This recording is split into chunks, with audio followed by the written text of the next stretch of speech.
You've imagined this moment 1,000 times, the dashboard, the comma, the balance that finally reads 7 figures. You thought you'd feel different. You thought there would be a rush, a stillness, some sacred confirmation that you had arrived. Instead, there is almost nothing. Not satisfaction, not peace. Just a quiet, unsettling question. Is this it? This is not ingratitude. This is neuroscience.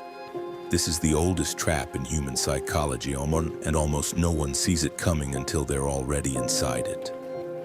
A landmark study by Nobel laureates Angus Deaton and Daniel Kahneman found that emotional well-being plateaus at roughly $75,000 a year.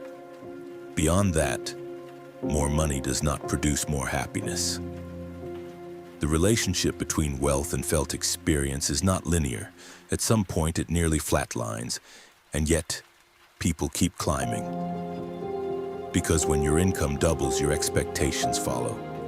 Silently, automatically. The $400 dinner becomes Tuesday.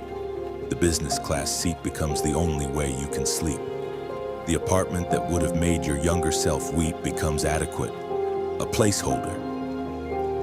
This is lifestyle inflation, not a character flaw, a feature of a system designed to keep you spending and a mind designed to adapt. When you are broke, you compare yourself to everyone. When you are wealthy, you compare yourself exclusively to the ultra-wealthy. And suddenly, you are poor again. Psychologists call this relative deprivation. You reach the top 10% and all you can see is the top 1%.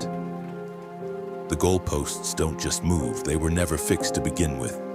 There is a number in your head right now. The number that means enough. Research shows that when people are asked what income would make them feel secure, the answer is almost always twice what they currently earn, whether they make $30,000 or $3 million. The horizon retreats at the exact pace you advance. Enough is not a destination, it is a feeling, and feelings cannot be deposited and held. Then there is hedonic adaptation. The brain is not built to measure absolute value, it measures change. The first time you flew private, it shattered every expectation. The third time you noticed the Wi-Fi was slow. The Lamborghini that turned heads for 3 weeks is now just the car. The penthouse is now just home. Luxury, once experienced, becomes the floor from which you measure what you still lack.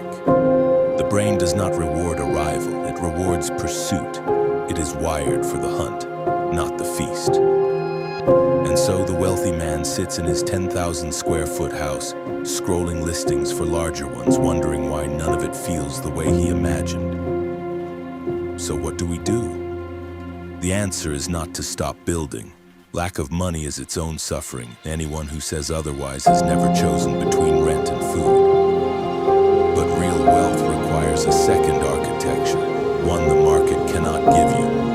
The first pillar is autonomy, not the money itself, but what it enables.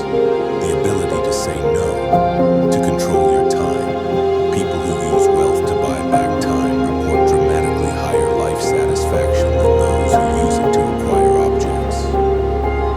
The second pillar is presence, the act of actually experiencing what you have. Psychologists call this savoring, the deliberate amplification of positive experience.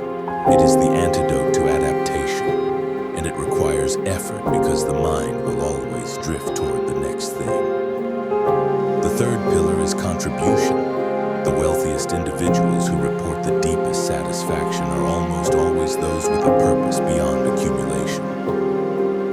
The brain finds meaning and impact in a way it cannot find in acquisition. The goal was never the million. The goal was always the feeling you believed the million would give you. Freedom, security, peace. That feeling is available earlier than you think if you are willing to look for it directly. There is a man in a penthouse tonight who made his first million before 40 and wonders why he still wakes up at 3 in the morning. Chest tight, mind calculating. There is a woman in a mid-level apartment with less than half that. too busy living, laughing at a dinner table, sleeping deeply. Wealth is not a number. Wealth is the distance between what you have and what you need, measured not in dollars, but in desire. The only way to become truly rich is to want deliberately. If no one has explained money to you this way before, you're in the right place. Subscribe. The most expensive thing in the world is not knowing how your own mind